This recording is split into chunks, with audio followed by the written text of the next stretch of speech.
you, Eric? Good, good. Do you have any plans for when meeting? I want to talk to Tony and show him my ideas first, and then get the group together. So, hoping to meet with him early this week and ask him.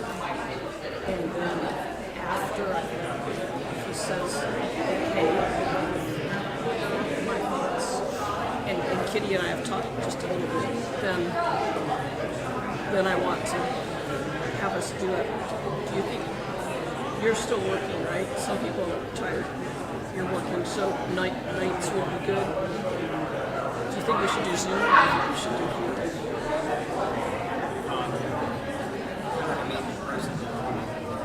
I like that too. Some people like to.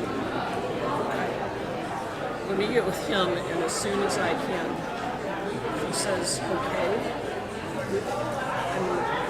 I have like basically 4 thoughts of what we need to do as the church people on Sunday, because that's the official anniversary.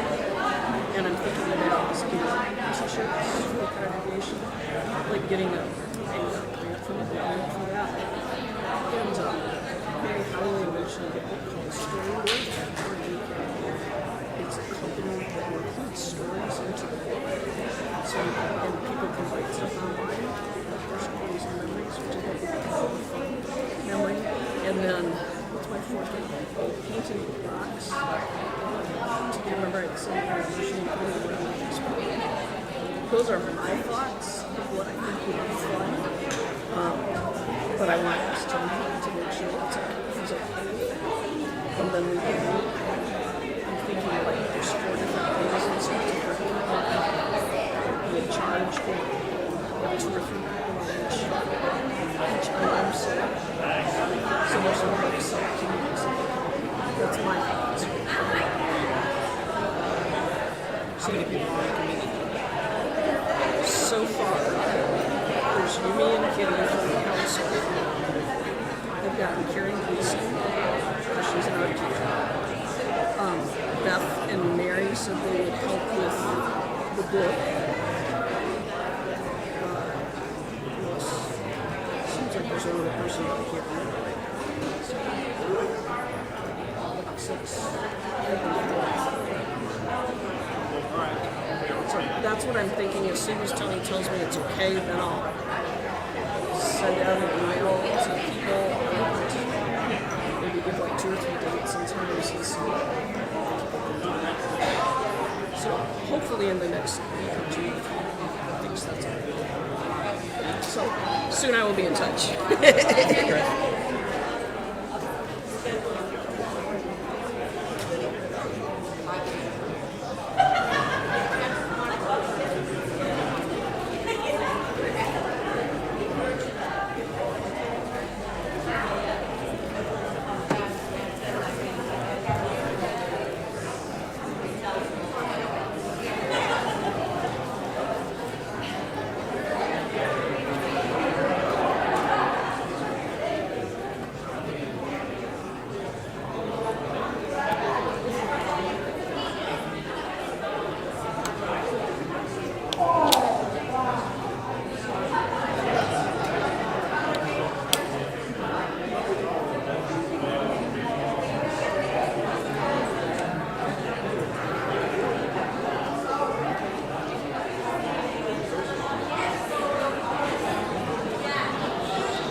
everybody would have a seat so we can get a good head count, and then we'll start in a minute.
So hello.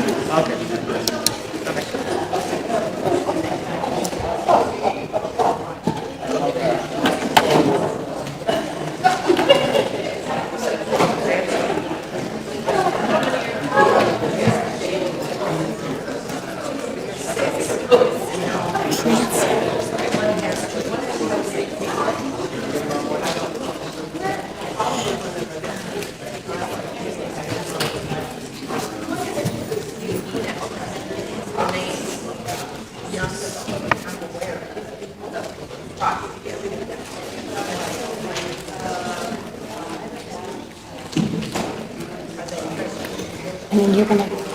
Count. Oh, this, okay. Oh, we have... Kitty, how many on Zoom? 6.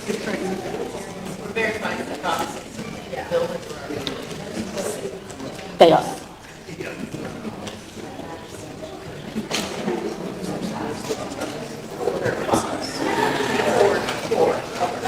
Are we close? I know.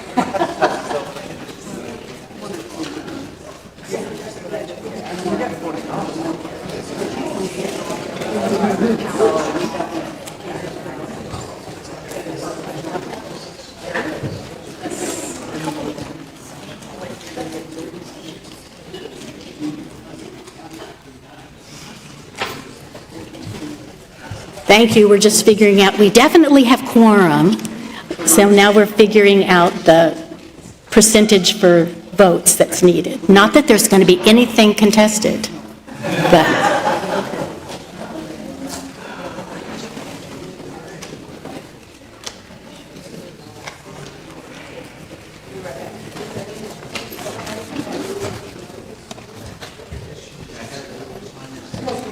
We have a request that you really speak into the Oh, microphone. okay. Because some people can't hear. Okay, very good.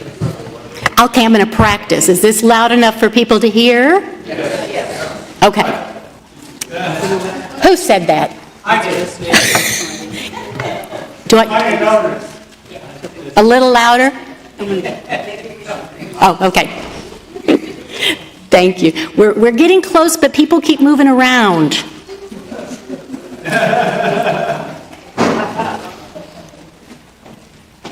Guillermo. So those of you that are here that have proxies, you have a paddle. Raise your paddle for me. Oh, I have one. Okay, so when it comes time to vote, you will use the paddle for your proxy's vote and the other hand for your vote.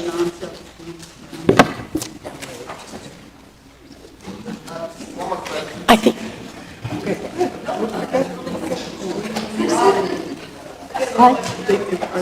Robbie, do you have a question? Yes, question. Originally, my question was, so this count as part of the quorum? Yes, the proxies are built into the quorum, as are the people on Zoom, and we have 6 people on Zoom. Madam Moderator. The count is off. Madam Moderator. What's, The count is off. She didn't count. oh, no, you didn't have I've to. got Zoom. Yeah, no. But I have an issue for you.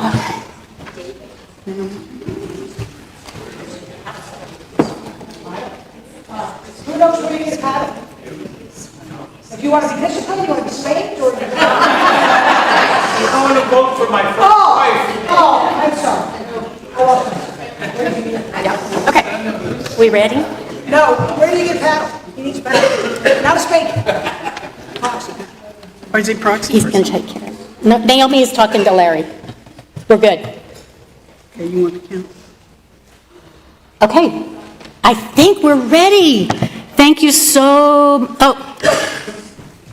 Martha's here, so we got, come on in. Okay, so we are calling this meeting to order, and it is 11:25. You will find the agenda on page 2 of your annual report. Does anybody need an annual report? Does everybody have the annual report and the addendum packet that came with that? Just as a reminder, the business that we conduct today is only the business that's limited to what is on the agenda. And I am going to declare that we do have quorum. We needed 49 people for quorum.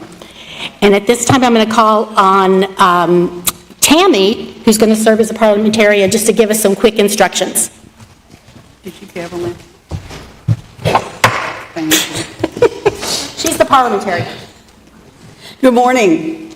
It's almost afternoon, but we're going to do this in an hour, I promise. My name is Tammy Garner. I am a parliamentarian, and it's been my honor to be your parliamentarian now 3 years. We as a church do not have a parliamentary authority, which means I get to be the parliamentary authority. And that's good for you, because my philosophy is everyone gets to speak. If you have a question, you have a point of debate, whatever, you come to this microphone, address the chair, and you will be heard. I do not like to have motions to end debate. I think that the moderator is capable of telling when it's time for us to take a vote. But remember, just as it was said earlier, you all are the difference makers. You all are the ones that get to vote, and you have the power. And that's what I love about congregational churches. So if you have any questions, please come to the mic. There will be a couple of motions that require a second. So if someone would just, if you already see them on the agenda, come forward and second it so your name can be properly written in to the record. And that's really all I have to say. Let's go. Thank you. And just as a reminder, we do ask for those that are able to come up to the microphone if you have questions. This really helps the people that are Zooming today. If you need to speak from your seat, raise your hand, and our lovely helpers, Valerie and Nancy, will bring you a microphone to speak from your seat. Okay, so let us move to our opening prayer, and I'll ask Tony to guide us in. Let us be together in prayer. Our loving God, we are grateful to be a part of a community that is united in purpose, united in mission. And while we may differ in different areas, different opinions, different objectives, different ways of seeing and looking at life, we thank you that what unites us is the power of love to make a difference. In our decision making, as we listen to one another, as we dialogue with one another, may we show that spirit of love and acceptance. Amen. Thank you. So our next order of business is to approve the minutes of the congregational meeting from last January. It was January 28th of 2024, and those minutes are on page 4 and 5 of your annual report. If you have any comments or changes to the minutes, if you would please come towards the microphone or raise your hand and we'll bring a microphone to you.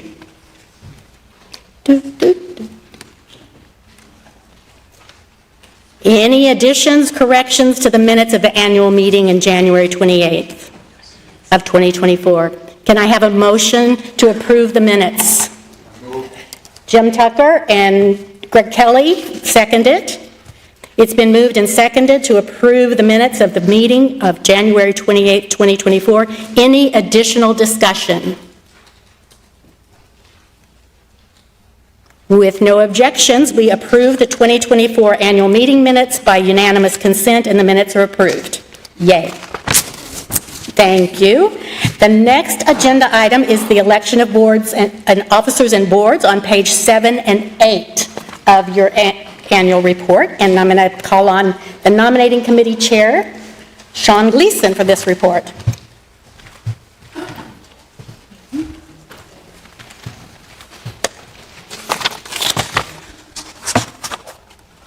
Okay, so the slate, as printed in the annual report, again on pages 6 and 7, I do need to, before I go for the motion, I need to make one change. So on page 6, under Board of Christian Ed, please draw a line through Karen Gleason. After further contemplation, she's just realized she doesn't have the time to be on a board this year, so she's withdrawn from that board. Everything else on the slate stands. And I'd also, so I guess at this point I'd like to move that we approve the amended slate. Okay, so the motion has been made to approve the slate. Is there Roman McGowan, second? Anyone with any questions or comments, please come up or raise your hand if you would like us to come to you. No discussion. Okay, with no objections, we approve the 2025 leadership slate by unanimous consent. Thank you, thank you. Now, I get to turn this over to Sean. But before I do, and he'll be continuing the meeting, I just want to take this opportunity to thank you for giving me this opportunity to be your moderator and to serve alongside all of you. It has been an honor, and I have learned so much. You've made me feel supported, mostly encouraged, and certainly appreciated. So thank you all for your contributions of time and your talent and your energies. You have all stepped up when you've been asked. Not many of you have avoided my phone calls, and now those that have, you don't have to anymore. So special thanks to the council and to the boards. You've been great to work with, and to the staff. And especially to Sean and Pam, who are coming in. I am going to pass this on. Thank you.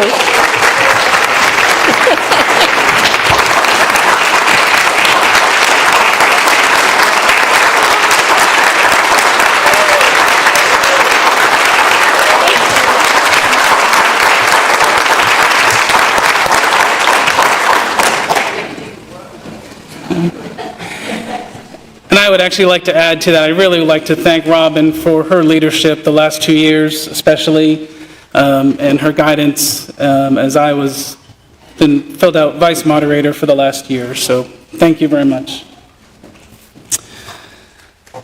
Okay, so next on the agenda is the vote on the 2025 strategic plan.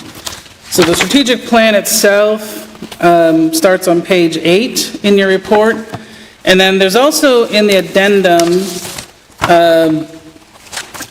a section on really the proposed objectives. So in 2024, the way we did this, we kept the original strategic plan, that guiding document stayed in place.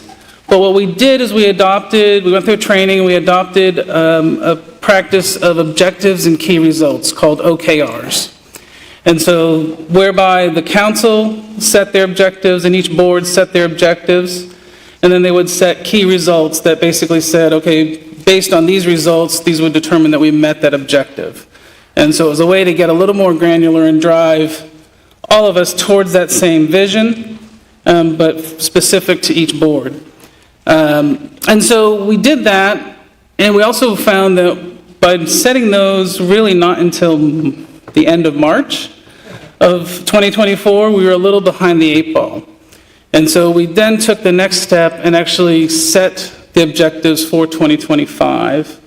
And those were submitted to and approved by council to come before you. So that's what's in your addendum, is the kind of explanation of that process and all the objectives that have been set. Now, the boards are free to modify these throughout the year and adjust and pivot as the situation deems it, but this gives you an idea of what they're looking at and where they're heading.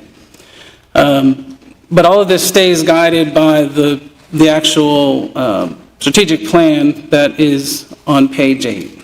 So I guess I'd like to entertain, can I move it or? Okay. So I move that we approve the strategic plan for 2025.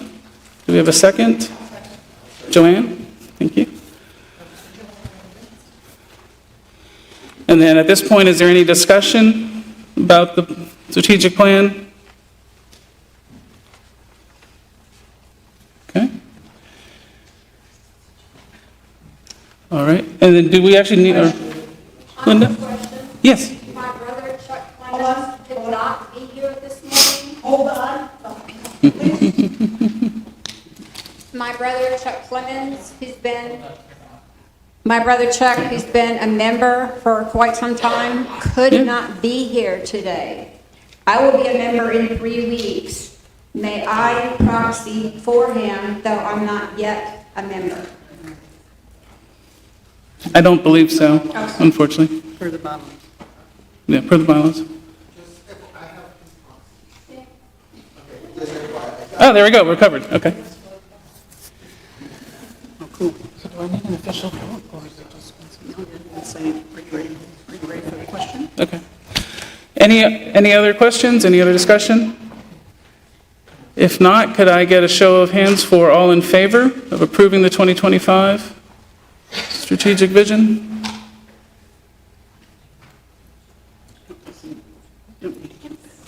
Okay, thank you. Any opposed? And any abstaining? Okay.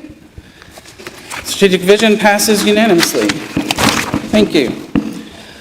Our next order of business is the 2024 financial report and then the vote on the 2025 budget. I'd ask Chuck Strange to come forward to present those items.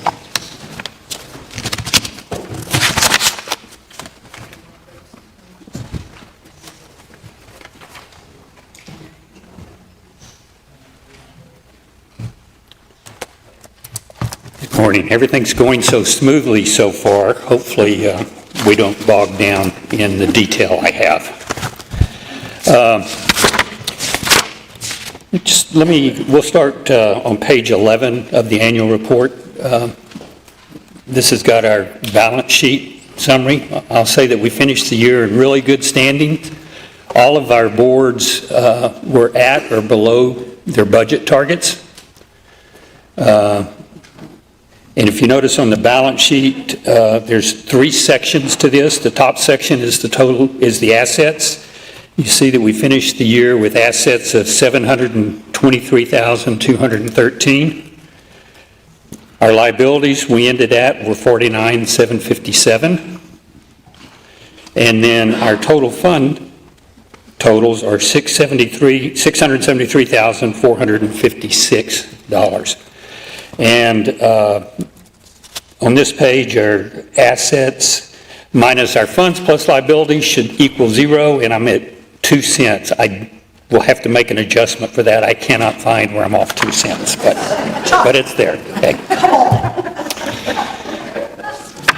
Ask Mary Lou. I won't let it rest till I find it. But, She looks so happy about it.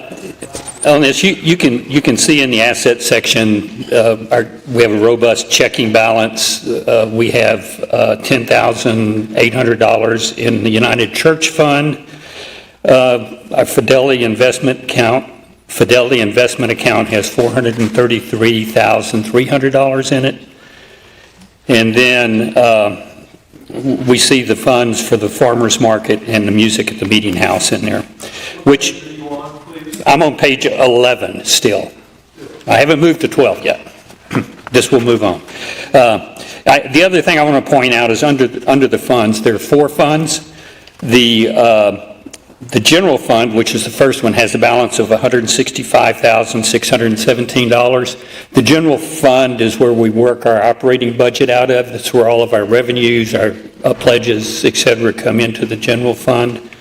And that's where we pay our bills and support our different boards. Okay, with that said, you can move to 12, and the very top section of numbers there will show you how we ended up on the 2024 budget. Our actuals in revenue ended up at $716,112. That's about 3.2% below what the forecasted revenue was for 2024, which was $739,597. And again, those numbers are in the top there. Our actual expenses were $674,418. That's roughly 10% less than our budgeted expenses were, which were $746,821. Well, all of that gives us a budget surplus of $41,494, which that increased our general fund balance to the $165,617 that you saw on page 11. Now, what I'm going to be proposing later today is our 2025 budget, and that's the operating budget, but I would like to highlight a few things that are possible because of the operating budget and the generous contributions to that. And that is the other three funds that were on page 11. We had a total increase in those funds of $241,920. And I can tell you that the Farmers Market Fund that shows a balance of $18,987, it's the second set of numbers, and it shows that we had an increase in that fund of $8,900 for 2024, and that brought our balance to the $18,987. The reason for that increase is primarily annual registrations that our vendors pay each year in order to participate at the farmers market. The second fund was the music at the meeting house, and we ended the year at $11,000. That's an increase of roughly $8,300, and the big portion of that, we received an endowment grant of $8,000 for that fund, and so that took us to that. Then the real impressive funds are the designated funds. Each board has a designated fund, and funds that go to that have been designated for projects or endowment grants go into that. Those funds, the sum of all those funds, increased by $224,735, bringing the balance to what you see on page 11 to $477,749. The reason for that robust performance, or big reason, is we had three bequests come in this year that totaled $247,300. And the endowment generously granted an additional $31,300 in grants that have gone down into these designated funds. The other thing I just want to point out is you can jump to page 22. That's the giving statement for the church. That shows where we've done our outreach from the various boards and et cetera.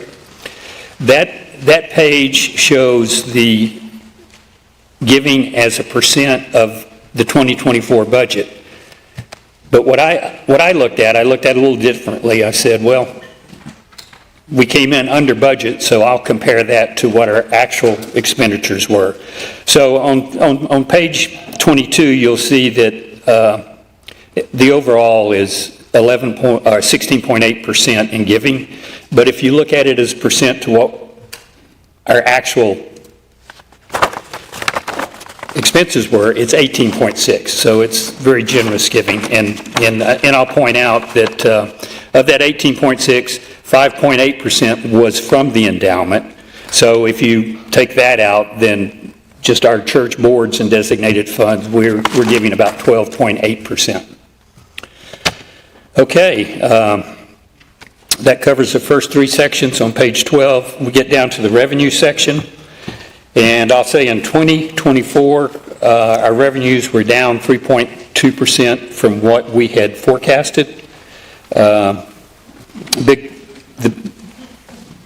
pledged, pre-pledge and pledge revenues were down about 5%, and the non-pledge revenues were down about 30%. We had forecasted $44,000 in non-pledge, and we received $30,709.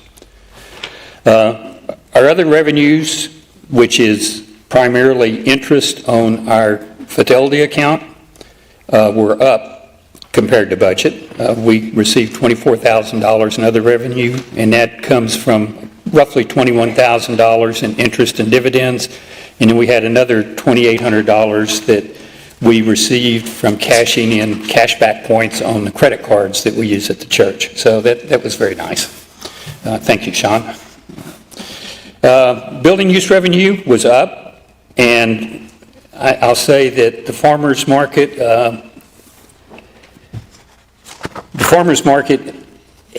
contributed an additional $7,300 to that building use revenue. The way we get our revenue from the farmers market is in the terms of building use. So, this year we were budgeted to receive $82,650, and we actually received $89,937 in building use fees from the farmers market. Okay, and that shows 2024. Then I'll say 2025, which is on here.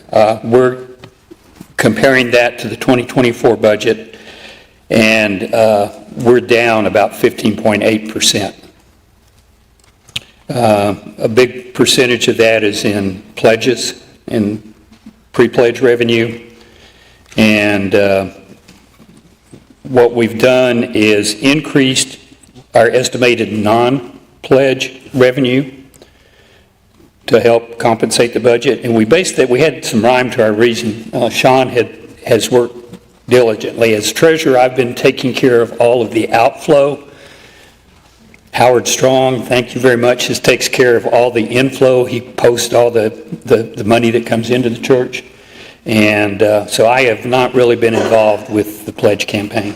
But this non-pledge revenue that's at $79,500, we used our baseline non-pledge revenue, and then we added on to that based on 2024 pledges that were made in 2025 from roughly 31 members of the congregation that pledged in 2024 but did not renew their pledge in 2025, but they're still active members, and we feel like we will be receiving that income anyway.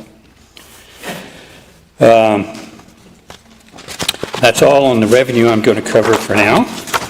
And then I guess I should have explained the way the budget sheet is laid out. You see each of the pages are the same, but you see the 2024 budget, the 2024 actual, the 2025, and then the percent increase is the percent increase in the 2025 budget over 2024.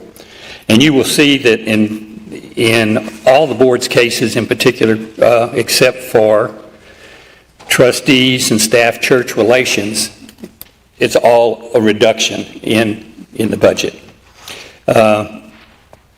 If you've gone through and looked at any of those, just three highlights, and I'm going to move on, but the council budget is down 95% from 2024, but the reason for that is we had 10 independent contractors that were carried in that category for payments.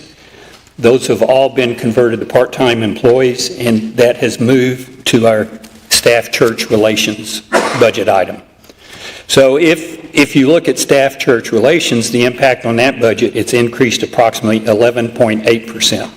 And it's because of bringing in these 10 independent contractors, making them employees, and using that budget category to pay them out of in our programs and staff.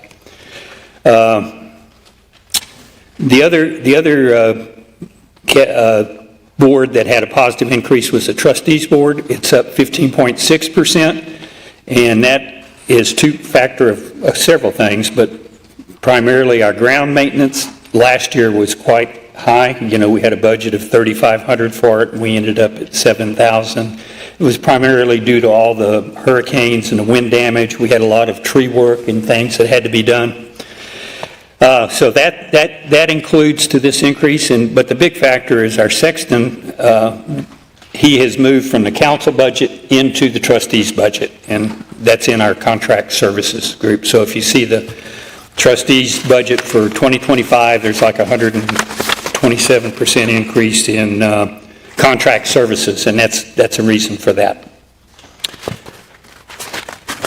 Okay, if there's no questions on any of that, I would like to just move to the budget motion. I, Chuck Strange, move that we vote to approve, this is located on page 21, by the way, that we vote to approve the 2025 budget as summarized below, understanding that we are approving the total budget amounts for each board. Further, we acknowledge that while the details presented in the previous pages represent the board's best intentions for how the monies will be spent in 2025, the boards have the authority to relocate the budget amounts between line items as long as they do not exceed the total amount for their board as summarized below. That's the motion. Is there a second?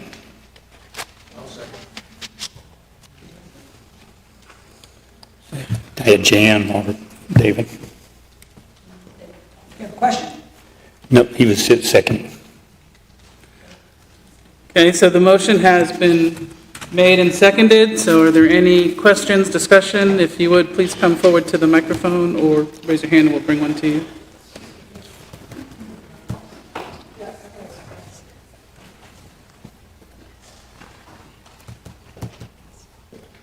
I'll be quick, okay. Hi, I'm Julia Land, and I have a question on page 17. Can you speak closer? Oh, sorry. I'm Julia Land. I have a question on page 17 in the missions. So I'm looking at the 2024 budget and actual, and we have a rather large category to be allocated of $23,000 on the budget and then $18,000 on the actual. And I understand the budget because the board makes that decision as it goes. But since this is 2025, that funds have been allocated and spent, correct? That is correct. So my question is, can it be split out so we can see who got that money? Well, you can, okay, it was spent because if you look at the total line on missions, is $25,000 was their budget, and they spent $24,999.98. Now, the to be allocated, if you look at that gift statement on page 22, you can see. Yeah. Okay, if you get it, it has the organizations listed that money went to. But it doesn't match.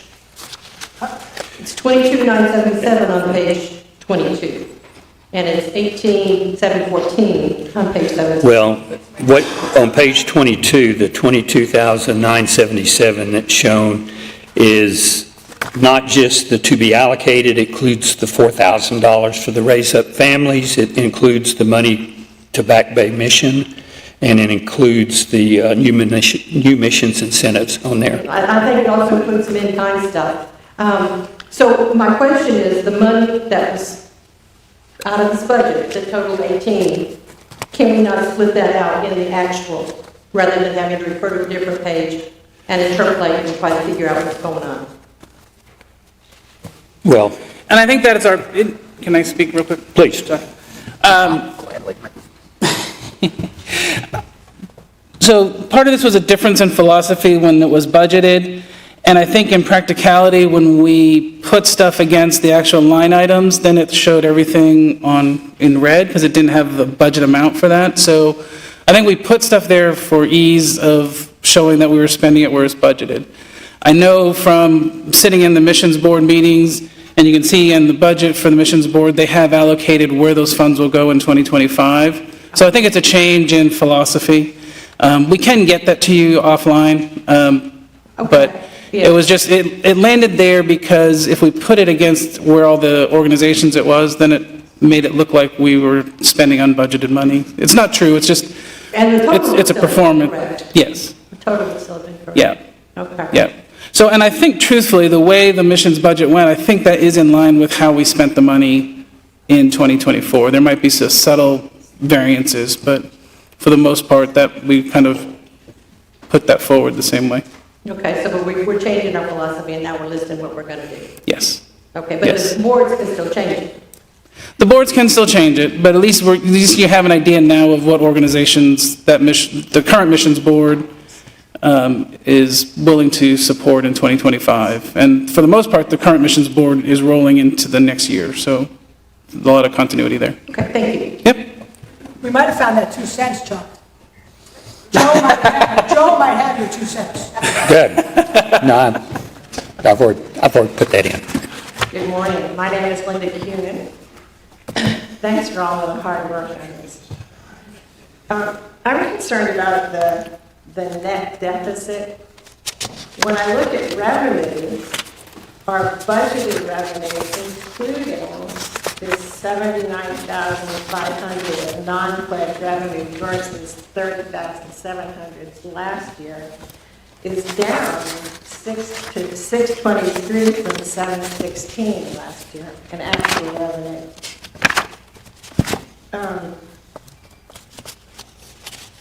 Non-pledged revenue last year was 30,700. That's a huge leap of faith to believe that we're going to get non-pledged revenue of 79,500. But even with that decrease of revenue of $80,000, $90,000, we're showing a net budgeted deficit of $82,115. That's very worrisome to me. And I share your concerns, and I will just, there's several things that we can look at, but I'll tell you from 2020 through 2024, I looked at past budgets, and for example, we came in 2020 with a deficit of $29,000, and we ended up with a plus of $33,451. In 2021, we came in with a deficit of $77,033, and we ended the year up with a surplus of $41,072. In 2022, we came in with a positive budget of 5.33 over revenue over budget, and we ended up with a surplus of $42,488.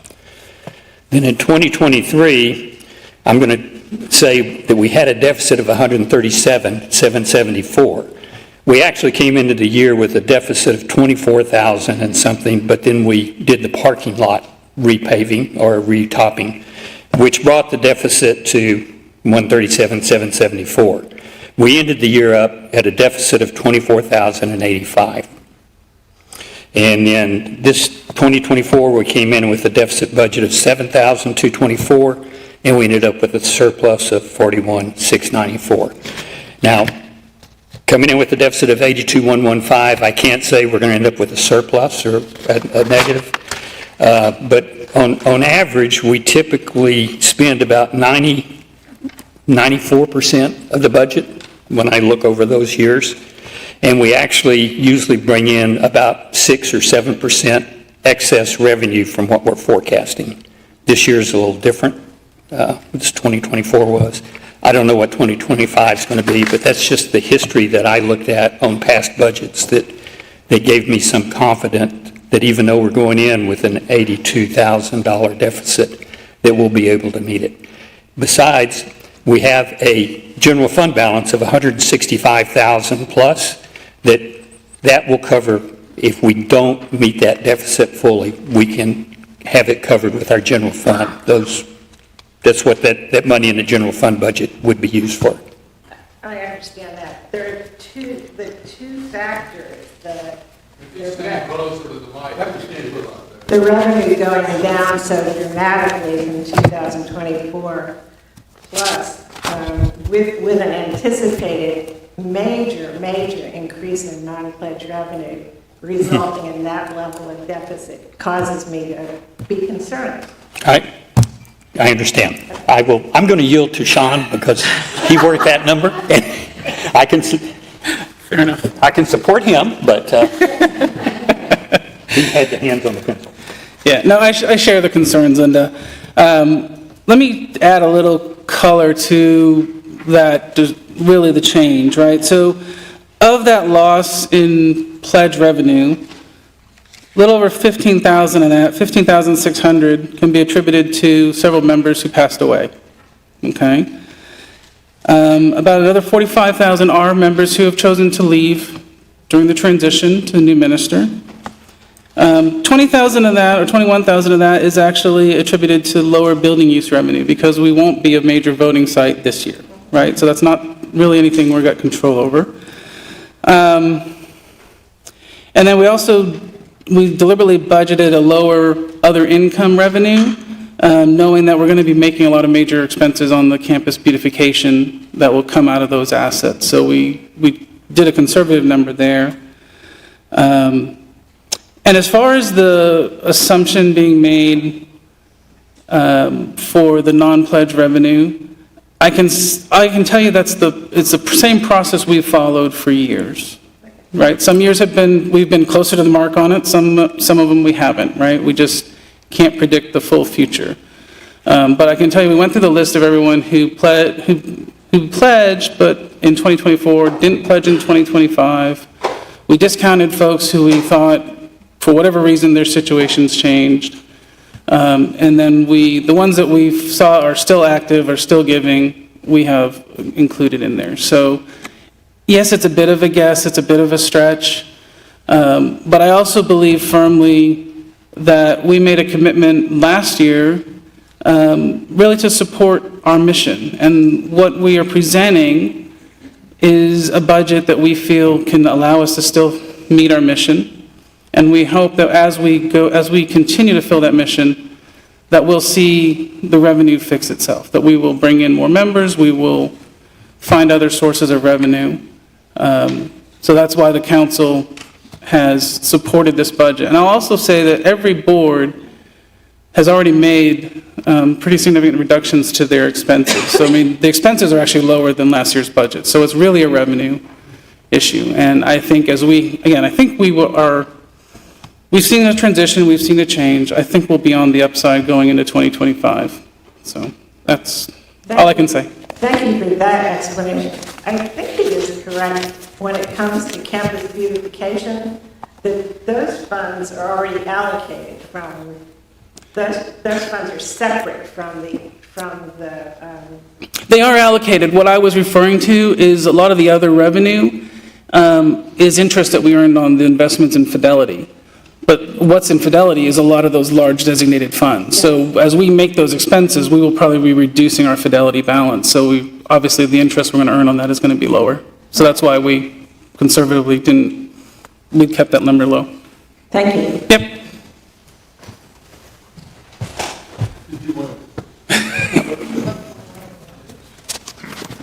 Jim Tucker.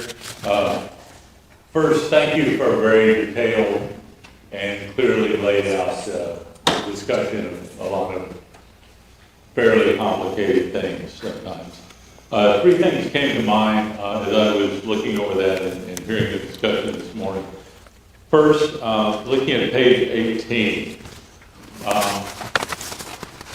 I recall from a year or so ago that the annual denominational meeting is going to triennial from biennial. I don't recall when, but should Tony or a representative want to attend that, would the expenses for that be listed here on this page?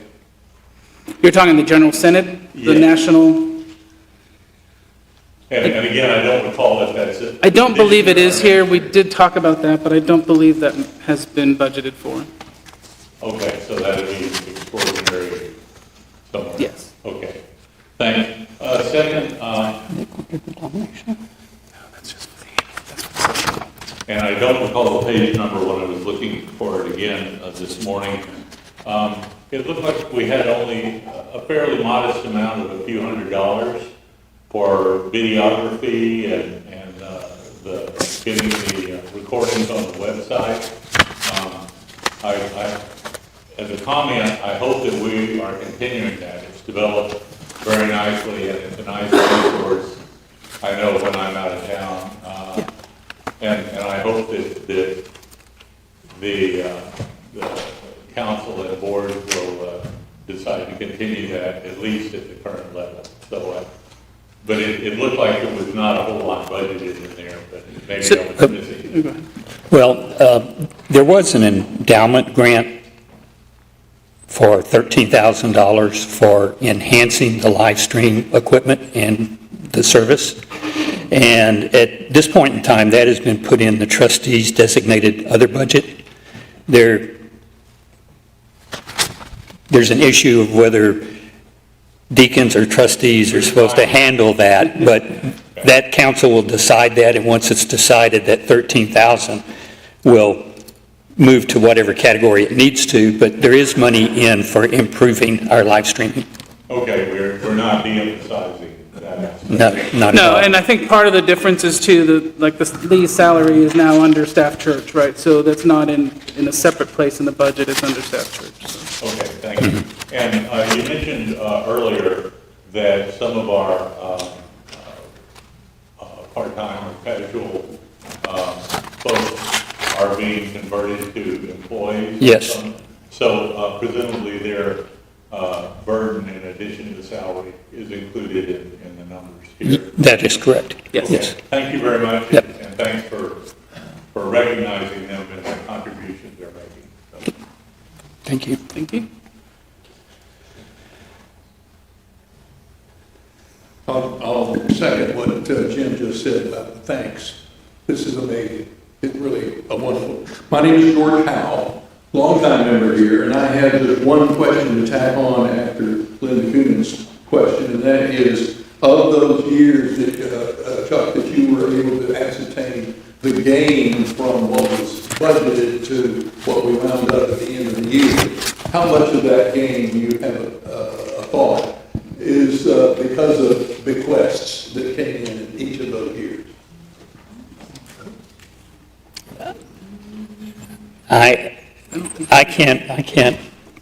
can't really speak directly to that, George, because I didn't go back and look at the detailed budgets. Yeah. My experience over the past 8 months since I've been treasurer is that the bequests that have come in have been designated, and so they end up in designated funds rather than the general fund. So I can't say that with 100% certainty, but that's what I would guess. So there were some very pleasant surprises. Yeah, exactly. Evelyn Ward, a new member here. Yes, thirding. Can I third something? The thanks. For anybody who's been through the budgeting process, and I'm newer, I have a designation, it's a nonprofit organization, but it's in the realm of what I do, and they never, ever have run a deficit budget. And they pull everything out of operating and new business plans. And so it's pretty bold that this church, for a number of years, has proposed a deficit and an operating budget. So number one, kudos, because to grow, you have to spend money. And to that end, I'd like to ask a question of one of the budget items or the boards. Having served on hospitality and hearing the kudos that we get, and I say that as a collective we because we're all a member of hospitality as far as I'm concerned. There's just a few that get named as part of the actual board. I want to make sure that that outreach that's so critical is not being cut up our nose to spite our face. I want to make sure that there's enough money there, and I noticed that there's some pretty significant line items that have changed within there. I don't know if that's a function of them being allocated somewhere else, but like supplies, for instance. Is that coming from something else? Is that coming from a trustee's budget somewhere else? Because it's a pretty significant drop And I just want to be mindful, and maybe I should have talked to Sean about this before I came up here. But because that's such a big part of what we do here at FCC, I want to make sure that they have enough, or, what's the methodology for them to approach if they need more money? Is it an extraordinary circumstance? Just would like to understand that. Yeah. Chris to come up. When, Chris? Yeah, I'm going to let Chris come up and speak to this, rather than I say something that has to be corrected. Hello, I'm Chris Tuckett. I'm one of the leaders of hospitality. In council, we were asked to look at our budgets and see what we could conceivably live without this year compared from the 2024 budget to the 2025 budget. So what I did was look at how much money we had spent this year. And we had, at the end of the 2024 year, we had about $1,800 that we were fortunate enough to get to spend on extra things in the pantry. So when we have extra new events, you'll see we have some pretty new dishes and serving things. So when we were asked to cut expenses, my thought was, if I can cut that amount that we had left over, that I felt that we would be able to survive in all of those areas. In cutting, we cut almost 25% of our budget. I'm responsible for that, but I'm also responsible for spending the budget, and I believe that we will be able to do that just fine. So that's why it was cut the way it was. And hold the same number of events? Yes, if not more. Thank you. Thank you. Okay, this is your question.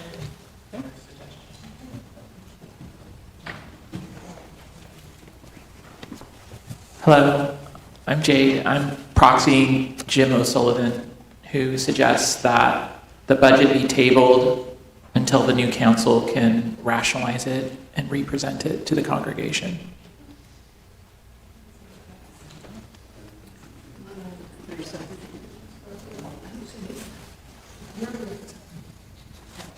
Is that a motion? Is that a motion or just a comment? Is that a motion to table? We'll go with yes. Wait, is that what it says?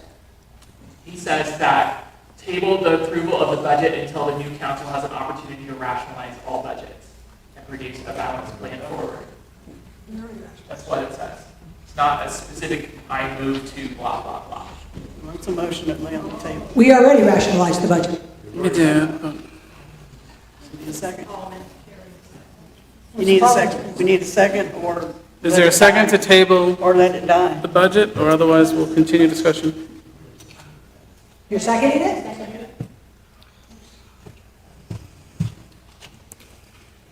Okay. Oh, wait, does that mean we're going to have comments on it? So we're done? We have comments on laying on the table. So we now, okay, yeah. They're asking for comments on what? On the motion to lay on the table. Okay. That is the motion Yeah, let me on the take over, floor actually. right now to lay on the table, and then we'll vote up or down whether to lay it on the table. Okay. I'm Eric Thompson, and following up on the discussion about... Close to the mic, Eric. Sorry. You have this out in front of me. I have this the right distance from my glasses and the microphone. Understand. By the way, you cannot speak to the merits of the original motion of the budget. The only thing we're talking about right now is whether or not to lay this on the table until the new administration comes in. So can I, well... You'll have to wait till the lay on the table is cleared, then you can speak to the merits of the budget. Call the motion to table. Hold on. Sorry, it's an comment order. about laying the budget on the table relates to the discussion that was presented just before about the non-pledged revenue. And if you look back into historical years, The years that you mentioned were a period of growth in membership and in budget. 2024 has been a retraction in membership and budget. So then that would point out that there's a difference in that. In prior years, going back a while, when we were retracting annually in budget and membership, we typically did not pass deficit budgets. We only started passing deficit budgets in more recent years when we had growth again. And so this percentage of how the revenue, which is, or the number you put for non-pledged income, in the period when we retracted, seems to be difficult to justify, seems to be aggressive, seems to be, the bottom line is we have a reduction in pledge amount and income, and should we aggressively go forward and estimate that there will be additional income that's not been pledged, and that we will, and if we don't meet this, we can draw from our balance in our bank account, which is what was mentioned. I think it just needs to be clear to the congregation that what we're talking about is a fairly aggressive, optimistic plan to move forward with such a deficit. And so I wasn't thinking of making that motion, but I second the motion that there is a lot here to unpack. And the congregation should understand this is not similar to previous years when we had growth, we've been growing, we can see, we can have some confidence that those numbers will appear, whether it's through gifts, as George mentioned, or just increased giving, exceptional gifts. And so right now, this seems to me a slightly different moment than the past several years that you referenced.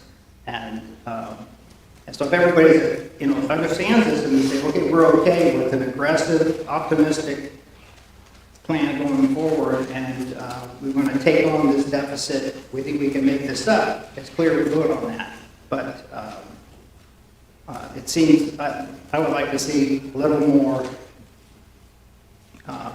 clarity in that coming out of the budget, particularly around, we're short 80,000, 82,000, plus we put an additional probably $50,000 in non-pledged revenue for this year that wasn't there last year.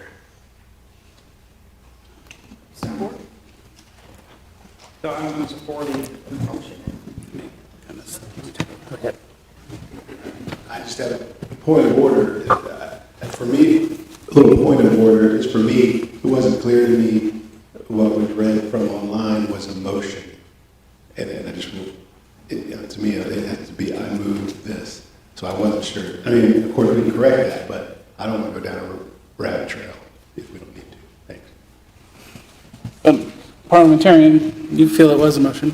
Parliamentarian interprets the Zoom remarks to be a motion to lay the budget on the table for further study. And you said he's confirmed? And to bring back, okay. and to bring... It to be made as I move to blah, blah, blah. Right. So that's what I would put in the record, the motion from Jim, to lay this budget on the table until it can be studied by the future administrations. And did Sean just second that? Eric seconded. So the motion's been made and seconded. So we're accepting comments right now on the motion to table the budget, the approval of the budget, until it can go back to council for further reduction, I guess. Well, no, he says discussion. Discussion, okay. Analysis. So my name is Nancy Zars. I do sit on the council. We spent, for those of you who don't attend council, we spent probably over an hour making a very, very careful, very thorough, very detailed assessment of the budget. Each of the board chairs were actually given time in advance to analyze their budget and see where they might be able to make reductions. So we have spent ample time on this budget, and the majority of next year's council is going to be comprised of 2024's council. So as a council member, I see no need whatsoever to spend additional time with council. This represents our best work, our best analysis, and our good faith effort, and I would like you to stand, please. Thank you. My name is Larry Wild, I am a wild man. Am I correct in assuming that if we are not meeting our budget, that the council will come back to us with an amended budget? That is a question. Yes, we monitor at every meeting, we get reports on the financial status, and yes, we will take appropriate measures, and if it means calling a special meeting, we will. So to my simple-minded mind, the question to table becomes moot because you'd have to come back to us if we're not meeting our budget. Any other comments, either online or any other discussion? Okay. So, seeing none, all those in favor of tabling the approval of the budget, please indicate by raising your hand.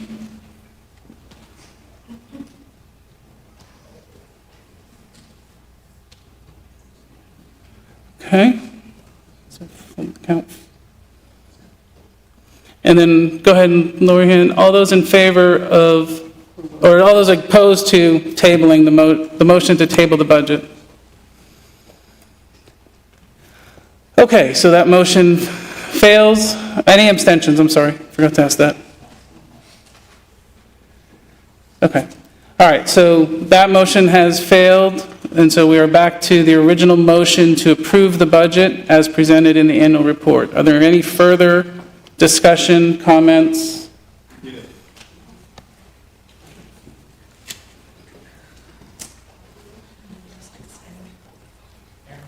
I'm still George Howell, and perhaps one solution might be for us to approve the budget conditional upon a review in June of this year by the board.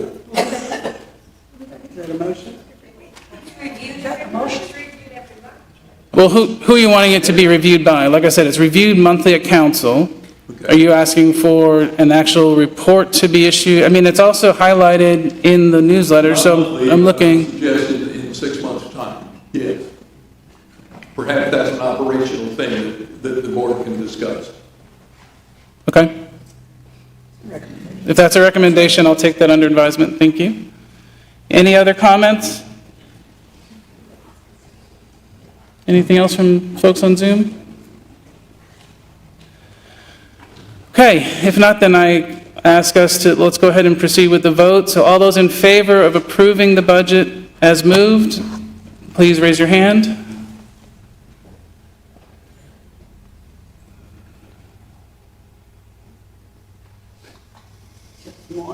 Just one back there. I see. No, she's got a proxy too.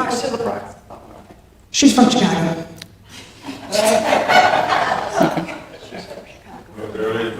Okay, very good. All those opposed?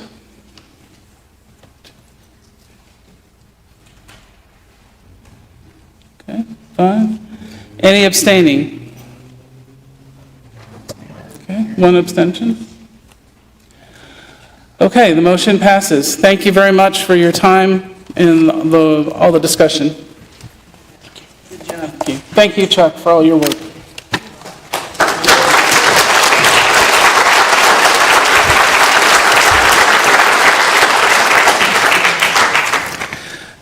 Okay, so on our agenda now is a time for comments and questions on the rest of the reports from staff, officers, boards, committees. So if you have any comments or questions you'd like to ask about the written reports, I'd ask you to please move forward to the microphone or on Zoom to enter in the chat.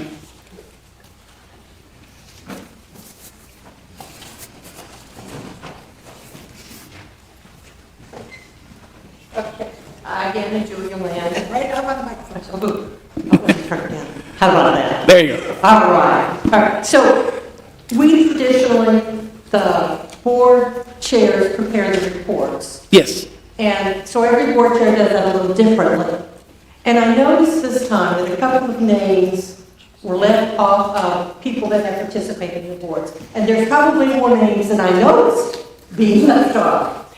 But I did know that Steve Townsend's name was left off of the soup committee, and he is there every week, every month for the soup. I mean, leading us, cooking it, getting it, whatever. I think he should be recognized, maybe in minutes, I don't know how that should be done.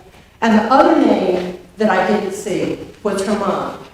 And her mom has served this church for years. He's left, many of us are sad, but it does not take away from what he contributed when he was here. And I noticed that other people that were on the boards and had left during the year were mentioned by name and acknowledged. And I just think we should acknowledge her mom as well. For I know he was part of the care committee, and I know that he was part of trustees. And I don't know what else he may have done. And I don't know if there are other people that were left off the list, but her mom and Steve. Okay. Thank you for your comments, Julie.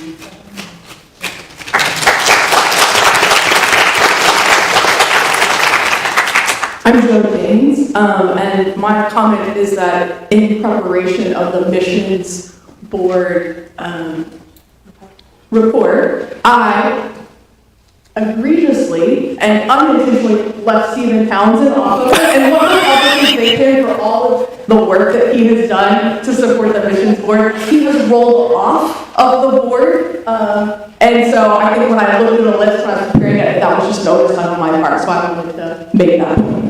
No. Thank you, Joe.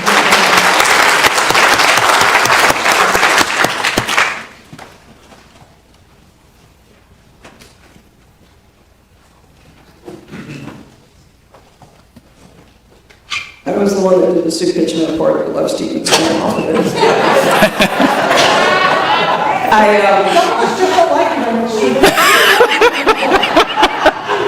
When I turned in the report, I turned in Stephen and I as the leaders. I'm Chris Tuckett. I'm also co-leader of the soup kitchen, which you'll all remember that forever now, especially Stephen.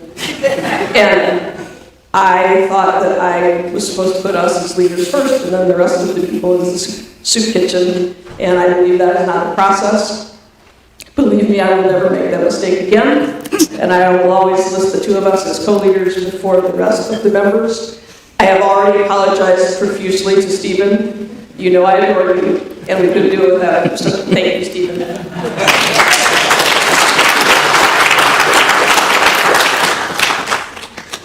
Greetings, my name is Joe Garza. Would like to address, and hopefully it's the appropriate time, about the Pride Committee this year. I know we did not have a report in the year. As an incoming member to the Communications Board, and regrettably leaving the Deacons, I just wanted to mention that there is a plan for Pride this year. I have spearheaded with the help of others through the years since me and Rob have become members. And I just want to make sure that it's very pertinent, especially in these times that we're in right now, that our community, which is a part of the church, and our church has many communities, that it is well known that we will be representing ourselves this year. We will not be in the Pride. We were in the Pride Parade 2 years in a row. It was very festive, very, just ask anybody who was in the Pride Parade. But I do, once again, want to say we will be participating in the Pride festivities this year. And I use the word festivities, but to me this year is going to be more of a representing our community, our church, and once again, more so because of the climate that this country is in right now. So we will be having a booth this year, and I please ask everyone, as soon as you see something on the bulletin, to save the date. We're going to need as much representation as we can, and for those who have been at the booth prior to the parade, it's a very heartwarming thing. I know that many members, considering it's December, may not be able to, but everybody who is able to, please try to be participating this year. Thank you. Thank you.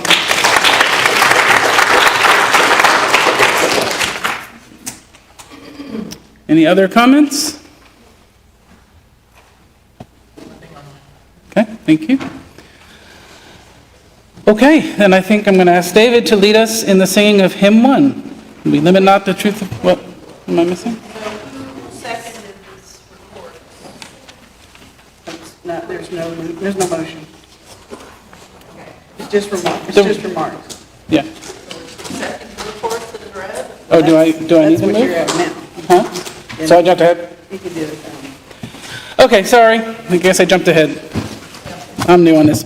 I guess I need a motion or a move that we accept the reports as submitted in the annual report and as any comments given.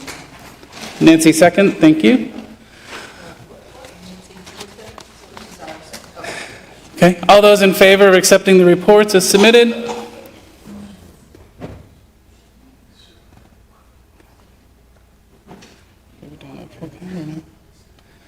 Okay, thank you. Any opposed?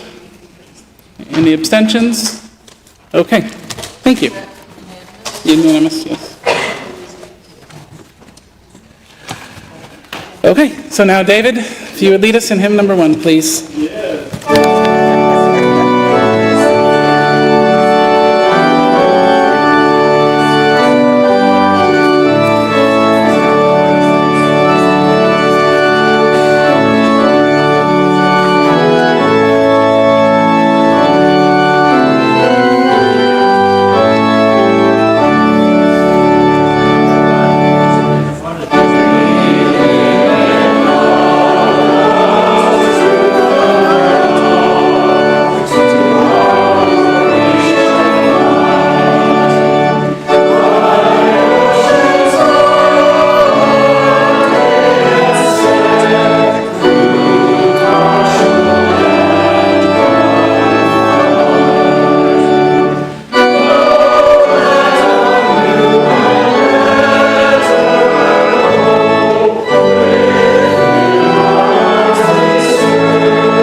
Okay, now Tony, if you would lead us in a closing prayer. Let us be together in prayer. Our loving God, we are thankful for the decisions that were made in our time together. We ask that you would give us the courage and the strength with the different opportunities and challenges that we may face, that we will continue to have a sense of faith, a sense of hope, a sense of dreaming, and a sense of vision. Amen. Amen. To adjourn. You have to adjourn. Yep. Okay, at this point, can I have a move to adjourn? Second? All in favor? Any opposed? Abstentions? Thank you, everybody. We're adjourned.